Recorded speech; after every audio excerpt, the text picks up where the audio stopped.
রাজীব, মা মা বলো না আমার বাবাকে। ছেলে না হয়ে তুই জন্মেছিলি, অন্য একটা মেয়েকে বিয়ে করে পালিয়ে গেছে। তার মানে আমার জন্য বাবা তোমাকে ছেড়ে চলে গেছে। চলো ডার্লিং, আমিও তোমাকে নিয়ে চলে যাবো। তাই চলো রাজীব।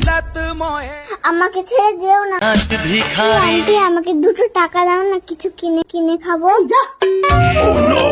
দাদু দাদু দাদু, আমার খুব খিদে লেগেছে, 2টো খেতে দাও না। এত এত সুন্দর একটা কচি মেয়ে ভিক্ষে করছে, তুমি আমাকে বিয়ে করবে? সব সময় ভালো ভালো খেতে দেবো। হ্যাঁ, বিয়ে করবো দাদু, জল খাও। ভাগ্যের নিষ্ঠুর পরিহাসে বিয়ের আগেই বুড়ো মারা গেল। এবার তোমাকে বুড়ো স্বামী চিতায় তুলে আমরা সতীদাহ করবো।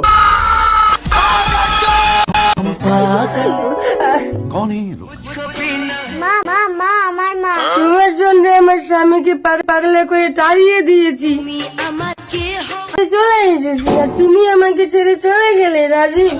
মা মা দেখো দেখো, আমি বাবাকে এনেছি। স্বামী, তুমি আমাকে ক্ষমা করো। দাও না বাবা, ভালো করে হ্যাঁ গো স্বামী।